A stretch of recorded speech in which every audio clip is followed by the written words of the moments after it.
Breaking this morning, the Buffalo Diocese files for Chapter 11 bankruptcy. While you were sleeping, St. Bonaventure covered in 4 inches of snow. We look ahead to possibly more snow this weekend. The stock market took a dive this week. How does the spread of the coronavirus affect your money? We have the answer.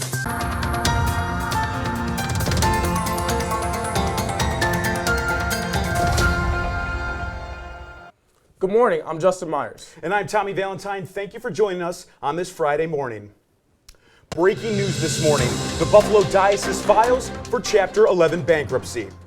The diocese faces 260 cases of child sex abuse allegations. The bankruptcy filing puts the lawsuits on hold. This does not mean the diocese or its parishes will be out of business. This makes Buffalo the second diocese in New York to file for bankruptcy, following Rochester. This afternoon, Bishop Edward B. Scharfenberger's meeting with reporters. Follow our social media pages for updates.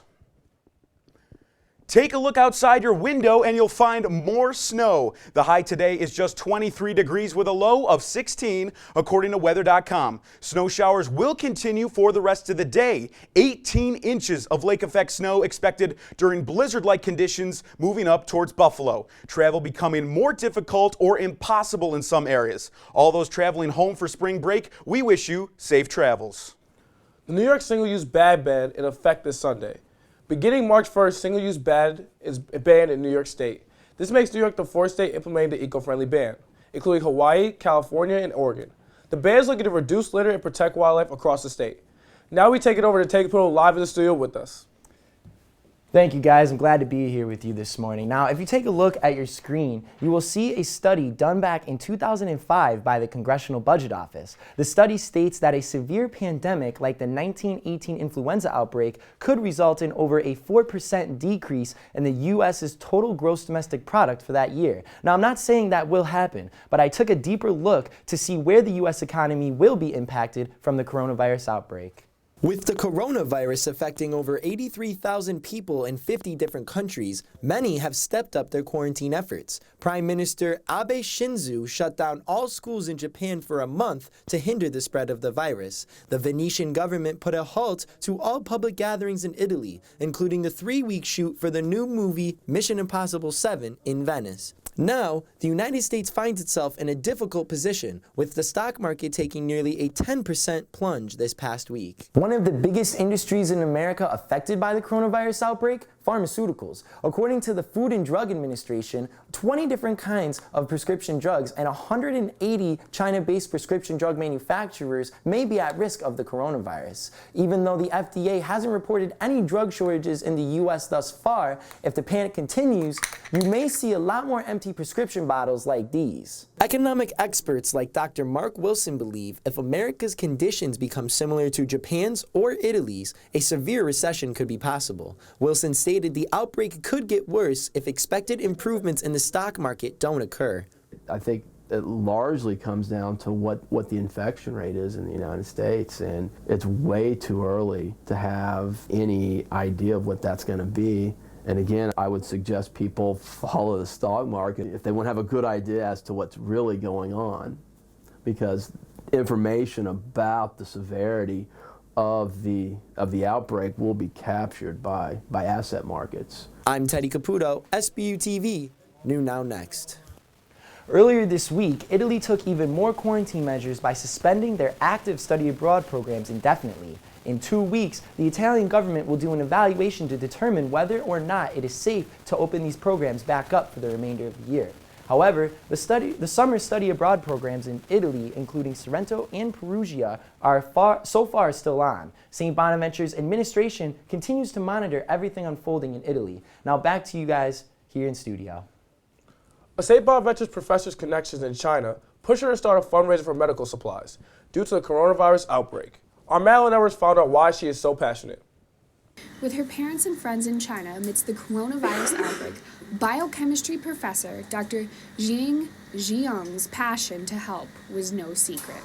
Jiang noticed on WeChat, a social media site used by the Chinese, that medical personnel in Wuhan are running out of protection gear. And then in saving them, the doctors and nurses, they have a higher chance to get infected. And then that just really weakened the support system. Jiang told me the intentions of the fundraiser.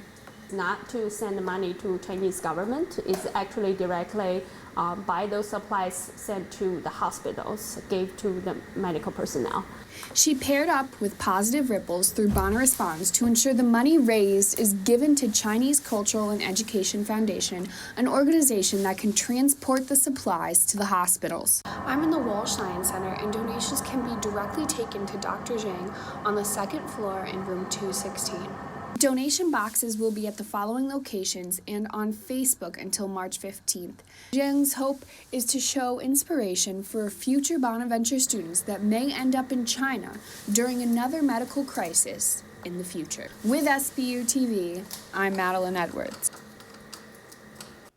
St. Bonaventure University joins thousands of other colleges who are looking beyond standardized tests to determine a student's readiness for school. Roisin Coleman brings you more.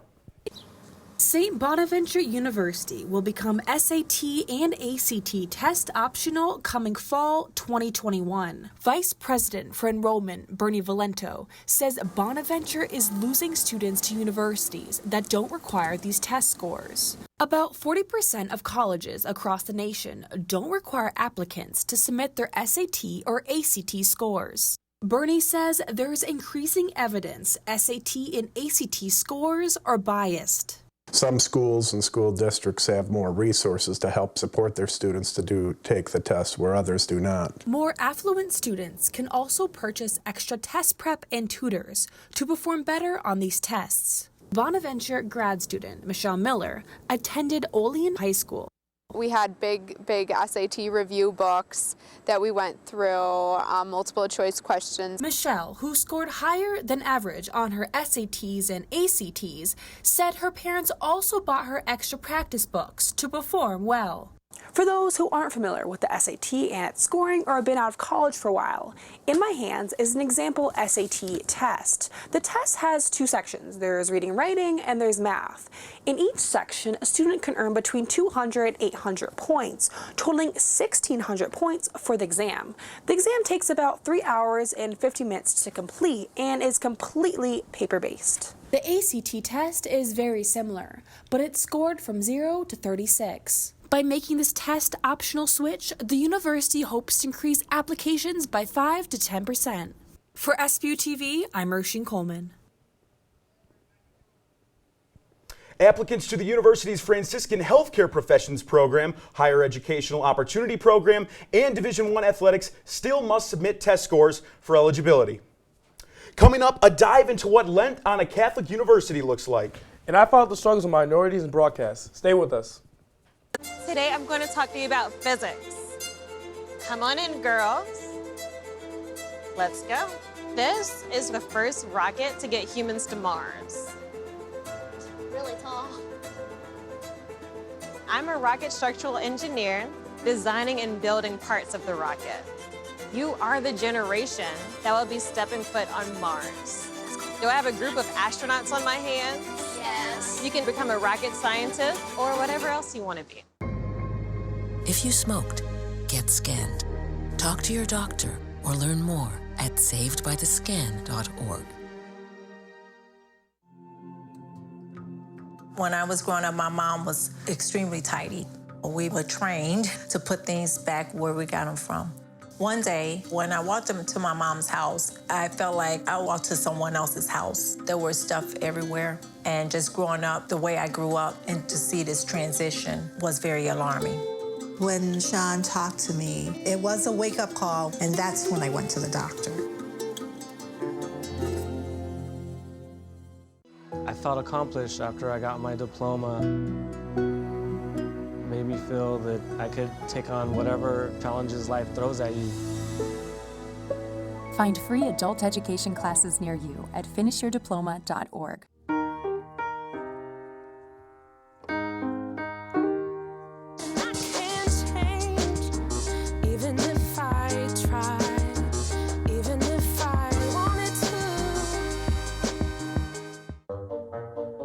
They call me Prince like I'm royalty or something.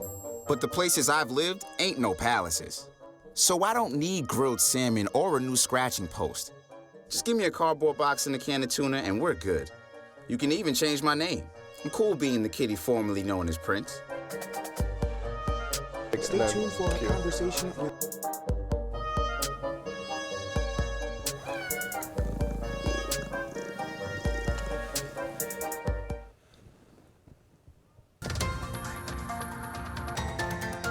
This morning, 33 Turkish soldiers dead after Syrian air raid in the city of Idlib province, northwestern Syria.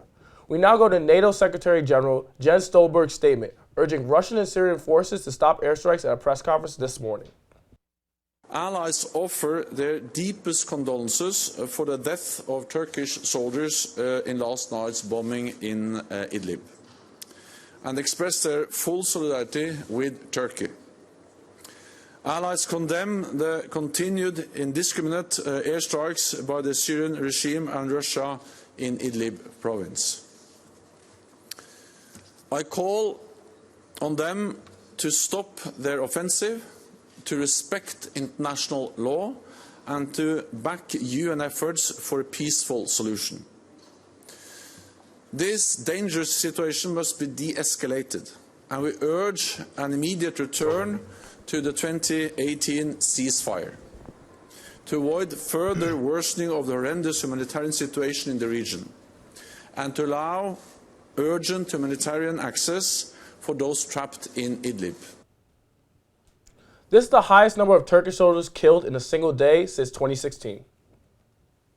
Apologies to our viewers. Due to unforeseen technical issues, we're pushing our third part of our series on mental health to our next broadcast. We hold ourselves to high standards at SBU-TV and want to make sure we deliver high-quality stories. Stay tuned for our conversation with Deron Wells about his recovery from a suicide attempt in 2018. We spoke with him about what recovery looks like and the growth he's experienced. Be sure to tune in. Since it is Black History Month, I decided to take a look at the underrepresentation of black journalists in broadcast. Take a look. In 1928, the first TV broadcast was produced. But it wasn't until 1978 when Max Robinson became the first African American to be a news anchor on broadcast network. When he first started his career in local television, he had to read the news behind the station's logo. Now, the sacrifices that Robinson made and the other influential black figures behind me did gives me and other black journalists the opportunity to showcase our talent. Over this past week, I found a poll conducted by the RT-DNA that shows the percentage of African Americans in local TV newsrooms. To get a perspective of what the newsroom is like, I talked with Aaron Ladd, digital journalist at WMBF in Myrtle Beach, and Bonners alum Jocelyn Person, a multimedia journalist at KMID in Odessa. It's tough.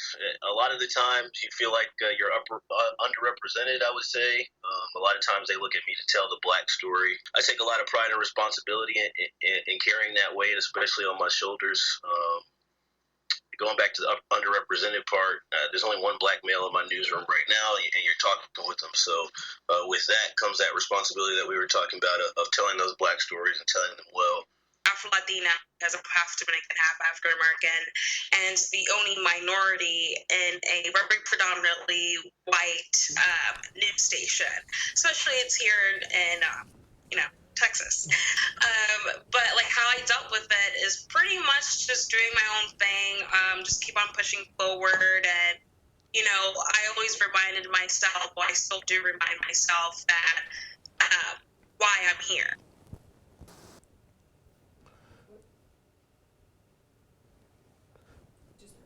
New York State Police charged 17-year-old William J. Larson with 2 counts of murder and 2 counts of manslaughter, following the deaths of William and Lisa Larson. In mid-November, during initial investigations, Larson admitted to killing his father. The jury ruled to indict Larson after the last grand jury presentment earlier this month. His arraignment hearing, originally scheduled for Monday, February 24th, will now take place on March 17th, according to New York State Supreme Court office. Here he will plead not guilty and head to trial. Keep an eye on our social media pages for updates. This week, Ash Wednesday marked the start of the holiest period on the Christian calendar, Lent. It's the 40-day period of self-restraint and abstinence for Christians leading up to the celebration of Easter. Our own Robert Barbieri has more on this religious holiday. Ash Wednesday marked the start of the holiest period on the Christian calendar, Lent, the 40-day period of self-restraint and abstinence for Christians leading up to Easter.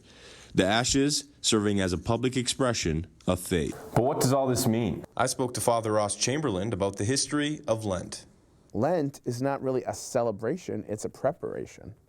So one of the things that we do in Lent is we don't eat meat on Fridays. Father Ross said, by holding back from meat on Fridays during Lent, it draws us into a common practice. It keeps us mindful of the choice we have because we are blessed, and it helps us grow in solidarity for those who don't have a choice. Lent is really a deep dive moment to kind of help us grow personally in our relationship with God, communally in our relationship with God, in a way of gratitude, in a way of simplicity, so that when the feast and the season of Easter arrives, we can celebrate really well because we've prepared really well. Lent begins 40 days before Easter Sunday and is a season of prayer, reflection, and spiritual renewal. Stay tuned after the break.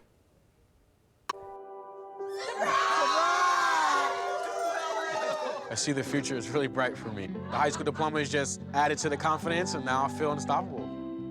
Find free adult education classes near you at finishyourdiploma.org.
Meet the scan, a simple procedure whose mission is to detect lung cancer early.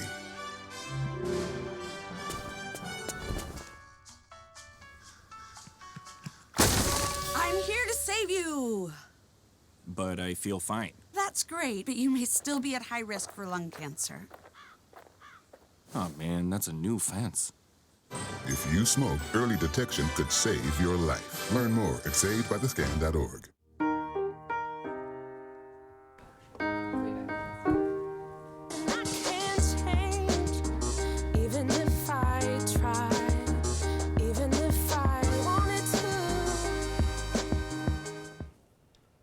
Welcome back. Have you ever wondered who those well-dressed students are at the end of the bench at basketball games?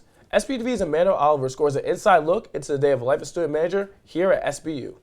When you think of college basketball, you think of the players, coaches, and even the fans. But there are another group of key players that keep the programs running. Student managers are required to take on a huge commitment with many expectations. Senior managers Rob Barbieri and Connor Griffin tells us a little bit more about these expectations.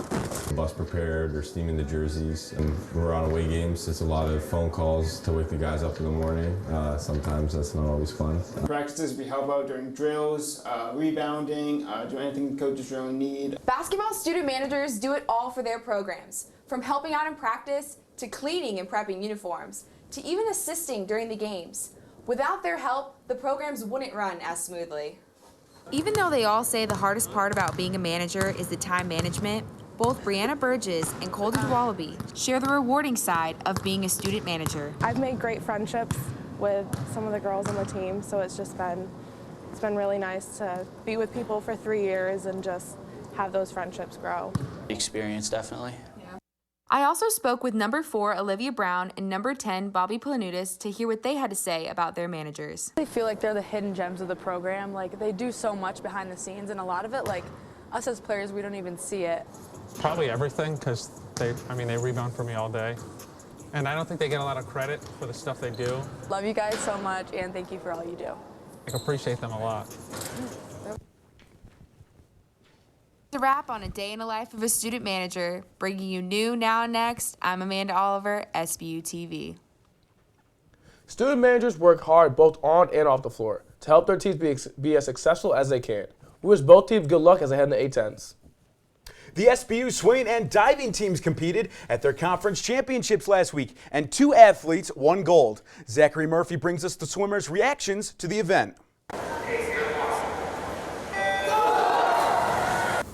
The A10 Swimming and Diving Championships may be over, but the accomplishments the swimmers have achieved are still very important. The meet is the finale of 6 months of hard work for the St. Bonaventure swimming team. This year, the Bonnies saw a lot of success with 12 medals and 9 program record times. Tajard Krush earned 4 medals at the meet, a silver in the 100-yard backstroke, a bronze in the 200-yard backstroke, a gold in the 200-yard medley relay, and the first gold for the men's team in 4 years. After he won the medal, he learned he broke the conference record. Someone told me, yeah, you also, you didn't only break the team record, you also broke the meet record.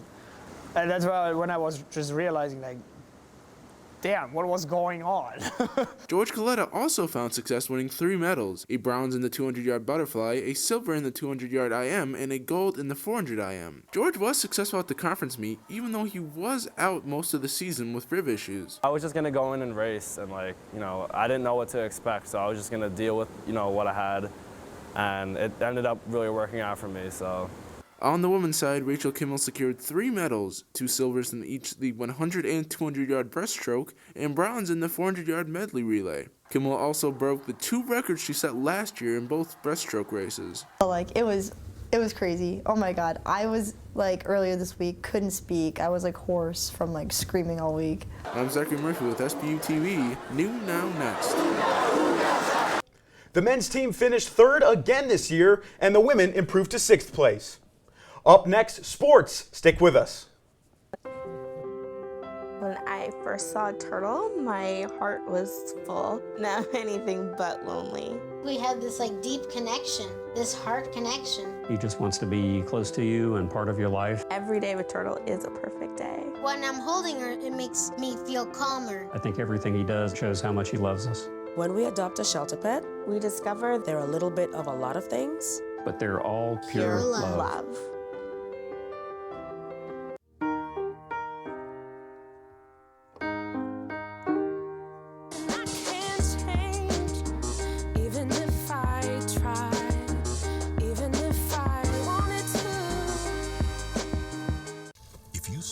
This new lung cancer screening could save your life. Visit SaveByTheScan.org. When I was your age, I was just like you, fascinated by stars.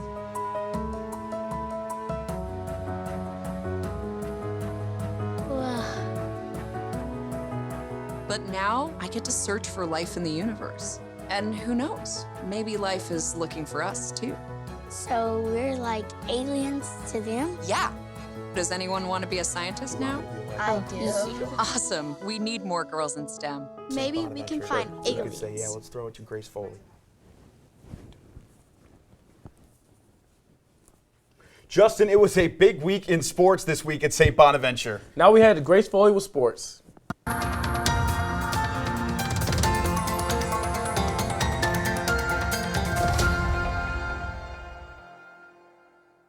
Hi everyone, welcome back to SBU-TV Sports. My name is Grace Foley and we've had a busy week with sports, so let's get right into it. The men's basketball team came up short in an overtime loss on Wednesday versus Duquesne. Don Welch hit a big 3 towards the end of the first half, cutting the deficit to 3. The Bonnies still trailed by 7 at half, but Kyle Lofton got them going in the second half with a big 3 from the wing. This Oshun dunk finished off a 9-3 run before a Duquesne timeout was called. Oshun had a double-double with a career-high 23 points. With the clock winding down, Lofton hit a jumper with 1:17 to play, but the Dukes forced overtime. It was there that the Dukes defense clamped down. Michael Hughes with a big block, leading to a Bonaventure foul and a pair of Sincere Carey free throws, taking the game 81-77 to the Dukes. The Bonnies will be traveling to play LaSalle on Saturday at 2 p.m. The women's basketball team faced a difficult loss on Wednesday at Dayton, with the final score being 78-51. 2 of the Bonnies scored in double figures, Deja Francis with 16 points and Journey President with 12. While it was a challenging game, the team hopes to end the season on a high note when they play Duquesne at home on Saturday at 1 p.m. Over the course of last weekend, the baseball team went to Mount St. Mary's where they swept the series 3-0. One of the big factors that led the team to success was junior Brendan Stillman. Our Tommy Valentine got to sit down and get the inside scoop. I'm sitting here with Brendan Stillman, the DH and outfielder for the St. Bonaventure baseball team. Brendan, coming from Herkimer Community College, what has the transition to the Division I level been like for you? It was a big adjustment in the fall. Not that I didn't see like good arms at Herkimer, but coming here, like getting comfortable in the box, getting my timing down, just seeing balls, recognizing pitches. It was tough at first in the fall, and then just hitting off a tee. Front toss helps you get better. You hit .714 over the past weekend, 4 homers, 10 RBIs. Do you remember having a streak like this over your baseball career, and what was key to your success this past weekend? The funny thing is I've had not success like this, but in the past 2 regional tournaments at Herkimer, I probably hit 2-3 home runs. What we did this weekend, Kelder and I, is absolutely insane. I don't know if it'll ever happen again. I'd like to think that it does. The first day was rough for me. Going out, playing my first game, the nerves, every at bat, I just wasn't really locked in. My mind was wandering. And the second day, I told myself, relax. You played the game since you were 4 years old. Just relax. And then the next day I went out and shortened my approach at the plate and just kept things simple. Finally, Brendan, if this team performs at the level we saw this past weekend for the entirety of the season, what exactly do you think this group is capable of this year? I think we could shock the world, honestly. I know the A-10 is a really good conference, a lot of competition. I think we have enough here to hold our ground and make a run. In baseball, it's all about who's hot at the right time, and that could be us. I hope it's us. A line drive to right center, coming over and having to play it on 2 hops is Fisher, and Stillman in his first Division I at-bat with the Bonnies with a 2-out single to right. That's all we have today for sports. I hope everyone has a nice and safe spring break. Let's bring it back to the studio. Thanks, Grace. We're off to spring break this week, so we won't be broadcasting next Friday. Make sure you stay tuned to our social media pages. Thanks for sticking with us this morning. I'm Tommy Valentine. And I'm Justin Myers. Have a great weekend. Stay warm.